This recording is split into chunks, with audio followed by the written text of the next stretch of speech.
এখন আমরা আলো নাটকের সমস্ত প্রশ্নের সমাধান দেখে নেব। নাটকটি লিখেছেন লীলা মজুমদার। 1 নম্বর প্রশ্নে কি বলেছে? লীলা মজুমদারের সম্পাদিত পত্রিকাটির নাম কি? উত্তর লেখা হয়েছে লীলা মজুমদারের সম্পাদিত পত্রিকাটির নাম সন্দেশ। 2 নম্বর প্রশ্নে কি বলেছে? তার লেখা দুটি বইয়ের নাম লেখো। উত্তর লেখা হয়েছে তার লেখা দুটি বইয়ের নাম হলদে পাখির পালক ও মাকু। 3 নম্বরে কি বলেছে? নিচের প্রশ্নগুলির একটি বাক্যে উত্তর দাও। 3-এর 1 প্রশ্নে কি বলেছে? নিতাই কে? উত্তর হবে নিতাই হলো দাদুর পাঠশালার ছাত্র। 3-এর 2 প্রশ্নে কি বলেছে? সারা রাত বনের মধ্যে কেমন শব্দ হয়? উত্তর হবে সারা রাত বনের মধ্যে খসখস ফসফস স স মটমট ফসফস শব্দ হয়। 3-এর 3 প্রশ্নে কি বলেছে? শম্ভুর দাদু বন থেকে কি কি খুঁজে আনে?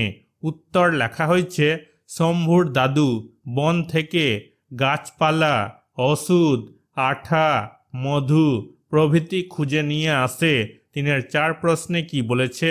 কারা শম্ভুকে ভয় দেখিয়েছিল? উত্তর হবে পেঁচার দল, বেড়াল, বাদুড়, গাছ, মনসা ঝপ, বন বিড়াল শম্ভুকে ভয় দেখিয়েছিল। 3-এর 5 প্রশ্নে কি বলেছে? শম্ভু দাদুর জন্য কি আনতে গিয়েছিল? উত্তর হবে শম্ভু দাদুর জন্য হাড় ভাঙা পাতা আর লাল মধু আনতে গিয়েছিল। অথবা দিয়ে আরেকটা লেখা যায় উত্তর শম্ভু দাদুর জন্য ওষুধ আনতে গিয়েছিল। 3-এর 6 প্রশ্নে কি বলেছে? দাদুর পায়ের ব্যথা কোন ওষুধে সারবে? উত্তর লেখা হয়েছে হাড়ি ভাঙা গাছের পাতার রস ও মধু মিশিয়ে লাগালে দাদুর পায়ের ব্যথা সারবে। 3-এর 7 প্রশ্নে কি বলেছে? শম্ভু শেষ পর্যন্ত মন থেকে কি দূর করতে পেরেছিল? উত্তর হবে শম্ভু শেষ পর্যন্ত ভয় মন থেকে দূর করতে পেরেছিল। 3-এর 8 প্রশ্নে কি বলেছে? এই নাটকে মোট কয়টি চরিত্রের দেখা মেলে? উত্তর হবে এই নাটকে মোট 4টি চরিত্রের দেখা মেলে। এরা হলো পিসি, শম্ভু, নিতাই ও গুরু মশাই। 4 নম্বরে কি বলেছে? ঠিক শব্দটি বেছে নিয়ে শূন্য স্থান পূরণ করো। 4-এর 1 শম্ভুর 12 বছর বয়স। 4-এর 2 বনের ধারে শম্ভুর দাদুর ঘর। 4-এর 3 দিনের বেলায় পাঠশালার সবচেয়ে দুরন্ত ছেলে শম্ভু। 4-এর 4 হাড় ভাঙা পাতার গাছ শুশনি পাহাড়ের মাথায়। 4-এর 5 শম্ভুকে বাইরে যেতে বারণ করেছিল বেড়াল। 5 নম্বরে কি বলেছে? ক স্তম্ভের সঙ্গে খ স্তম্ভ মেলাও। ক স্তম্ভ খ স্তম্ভ মেলাতে বলেছে পাঠশালা, গুরু মশাই, বন, গাছপালা, হাঁড়ি, ভাত, অন্ধকার, ভয়, মনসা ঝপ, কাঁটা। 6 নম্বরে কি বলেছে? পাশের শব্দঝুড়ি থেকে ঠিক শব্দ নিয়ে বাক্যটি সম্পূর্ণ করো। এটা হচ্ছে শব্দঝুড়ি, এখান থেকে শব্দ নিয়ে বাক্যগুলোকে সম্পূর্ণ করতে বলেছে। 6-এর 1 পাতার ফাঁক দিয়ে বাতাস বয় স স। 6-এর 2 বুড়ো দাদু অসাড় অচেতন হয়ে পড়ে থাকে। 6-এর 3 হাতের তলায় মধুর শিশি খুঁজে পায়। 6-এর 4 দূরে দূরে খান কতক মনসা ঝপ। 6-এর 5 করাল কঠিন ধারালো ভারী। 7 নম্বরে কি বলেছে? একই অর্থের শব্দ পাঠ থেকে খুঁজে নিয়ে লেখো। উত্তর বায়ু, বাতাস, শিক্ষক, গুরু মশাই, বিদ্যালয়, পাঠশালা, অজানা, অজ্ঞাত, শিলা, পাথর, আঁখি, চোখ। 8 নম্বরে কি বলেছে? বিপরীতার্থক শব্দ লিখে তা দিয়ে বাক্য রচনা করো। উত্তর গরম বিপরীত শব্দ হবে ঠান্ডা। ঠান্ডায় আমরা উলের জামা কাপড় গায়ে দিই। দুঃখ বিপরীত শব্দ হবে সুখ। প্রত্যেক মানুষই নিজের জীবনে সুখ পেতে চায়। দুরন্ত বিপরীত শব্দ হবে শান্ত। শিশুরা শান্ত হয়ে বসে থাকতে পারে না। ভয় বিপরীত শব্দ হবে সাহস। বৃদ্ধ লোকটি সাহস করে বেঁচে আছে। বন্ধ বিপরীত শব্দ হবে মুক্ত। টিয়া পাখির দল মুক্ত আকাশে উড়ছে।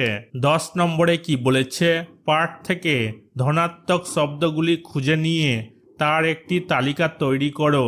যেমন খসখস, উত্তর লেখা হয়েছে ফসফস, খসখস, মিটমিট, মটমট, ফসফস, ফরফর প্রভৃতি। 11 নম্বরে কি বলেছে, বাক্য বাড়াও। 11-1 আমি নেব, কি নেব? উত্তর হবে আমি হাড় ভাঙা পাতা আর শিশি ভরে লাল মধু নেব। 11-2 দাদু অচেতন হয়েছেন, কিভাবে? উত্তর হবে দাদু গাছ থেকে পড়ে অচেতন হয়েছেন। 11-3 চাল নিজে গিয়ে কিনে এনেছিল, কোথা থেকে? উত্তর হবে চাল হাট থেকে নিজে গিয়ে কিনে এনেছিল।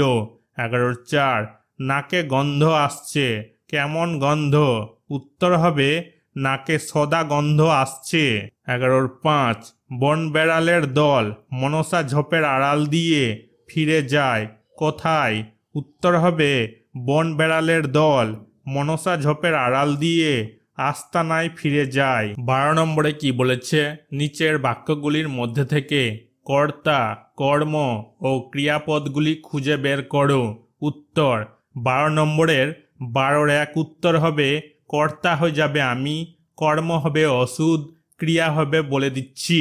12-2 উত্তর হবে কর্তা হয়ে যাবে বাকারা, কর্ম হয়ে যাবে লুকিয়ে, ক্রিয়া হয়ে যাবে আছে। 12-3 উত্তর হবে কর্তা হয়ে যাবে সূর্যি, কর্ম নাই, ক্রিয়া হয়ে যাবে ডুবে গেছে। 12-4 উত্তর হবে কর্তা হয়ে যাবে ঝোপের, কর্ম হয়ে যাবে টিটকিরি, ক্রিয়া হয়ে যাবে দেয়। 12-5 উত্তর হবে কর্তা হয়ে যাবে আমি, কর্ম হয়ে যাবে ভালো করে, ক্রিয়া হয়ে যাবে তুলবে। 13 নম্বরে কি বলেছে, নিচের দুটি ছবির মধ্যে 6টি অমিল খুঁজে বের করো। উত্তর হবে 1 নম্বরে বাম হাত, বাম হাতে আমরা দেখতে পাচ্ছি অন্য কিছু, এখানে আছে লণ্ঠন, মিল নাই। 2 নম্বরে ডান হাঁটু, এখানে হাঁটুতে আমরা দেখতে পাচ্ছি একটা দাগ আছে, এখানে নাই। 3 নম্বরে টুপি, এখানে টুপি দেখতে পাচ্ছি, এখানে টুপি নাই, মিল নাই। ডান হাত, ডান হাতে আমরা দেখতে পাচ্ছি এখানে লণ্ঠন, এখানে ডান হাতে কিছু নাই, মিল নাই। 5 নম্বরে মৌচাক থেকে মধু পড়ছে, এখানে আমরা দেখতে পাচ্ছি মৌচাক থেকে মধু পড়ছে, এখানে পড়ছে না, মিল নাই। 5 নম্বর পাখি, এখানে আমরা পাখি দেখতে পাচ্ছি, এখানে পাখি নাই, মিল নাই।